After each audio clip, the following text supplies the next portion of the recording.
for the listeners, you've recently done a few episodes that I listened to on Oikeiosis. I may mispronounce that multiple times today. But I think it's an really interesting, important idea that isn't always discussed and talked about when it comes to Stoicism. So to start us off, could you maybe talk a little bit about how you define, how you think about that, and maybe why you decide to dedicate a few episodes to it? Well, so from a production standpoint, one of the reasons that I've decided to dedicate a whole month to it is because I've realized over the last couple of years that one of the ways my podcast performs best is to have me monologuing about a certain topic for a certain period of time and then moving on to something that is the next topic. And this is kind of an experiment this year of Nice. structuring things on a monthly basis. So that's part of it.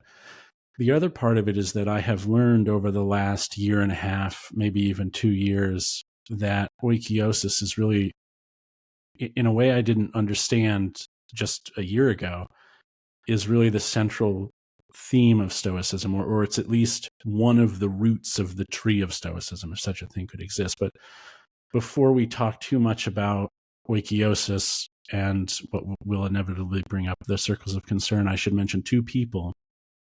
One of those people is Dr. William Stevens, who's recently written a book that is a fresh translation of Epictetus's Enchiridion, and he talks about at great length. Well, let's just say that the book is worth checking out and reading. And the second person is Kai Whiting, who I should give him his proper dues, Dr. Kai Whiting and Dr. Leonidas Konstantikos, Greg Sadler, Christopher, what is Christopher's last name? I'm going to forget it, but Christopher, someone's last name I forget. And Gill? Christopher Gill, there we go. Thank you. I'm so bad at lists. You have these names in your head and then you have to say them and you instantly forget. I'm terrible at dinner parties. Probably why I'm never invited to them. These people in particular have worked on expanding Hierocles' circles of concern. We'll talk a little bit about him as well, to add an additional circle that has to do with non-human animals in the biosphere. And I mention those people not just because of that and because it's going to come up, but I am not an academic, and those people that I mentioned are. And so if any of your listeners really want to dive deep on this, these are some people that you should absolutely be looking to for that information, because they're going to understand it on a level that is not really my role, so to speak. But with that said, I'm going to ask you to re-ask your question, because I lost my train of thought there a bit. No problem at all. And the question is, and generally how we start most of these conversations, really just defining terms. What is, or how should we think about oikeiosis? So oikeiosis is a term that is originally, as I understand it, a Stoic term. It's a coinage of the word that has never existed in any other philosophy, nor prior to Hierocles in, I want to say, the 2nd century AD, who uses it to understand what is appropriate for us to be concerned with. My interpretation of the word concerned is different than the word care. And you've heard this if you've listened to recent episodes, but the idea of caring for something, especially in the West, means that you care about it. And there's no distinction between being concerned with something and caring for something. Those two words would mean the same thing to most people. If you're concerned, you care. If you care, you're concerned. But in Stoicism, at least the way I interpret it, and in my own opinion, when you care for something, that just means you care about it. I care that this thing over here in this other country is happening and it's very sad. And I feel it in my heart that this is not good. This feels bad. I care. And then there's concerning yourself with something, which is acting on that care and actually getting involved. We can care about almost anything. We can concern ourselves with only a very few things in our lifetime, because concern takes up time. We only have so much time. And so there's a limitation to how much we can do, how much we can concern ourselves with. And oikeiosis is the process of knowing what is appropriate for you to, the word is appropriate. And I should turn you here to another podcaster whose name is Chris Fisher, who has a podcast called Stoicism on Fire.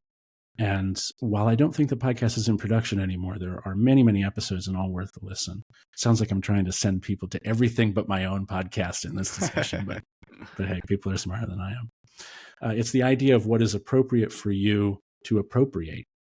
And this is shown by Hierocles in a diagram called the circles of concern, which, to paraphrase, starts with the self at the center, and then the next concentric ring is family, and then friends, and then community, and then humanity, or what might better be phrased at the time as the cosmopolis, the world city, because the Stoics were cosmopolitans.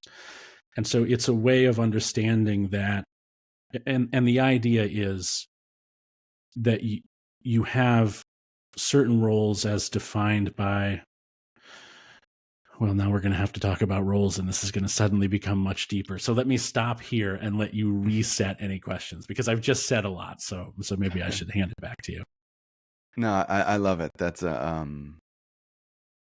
great introduction, and it's kind of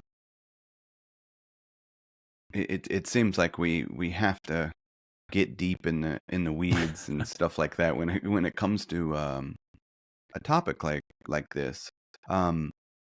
But I want to maybe bring in like ideas in the modern language and have you talk a little bit about, if there is a connection and things like that. So in modern times we think of like connection, belonging, love.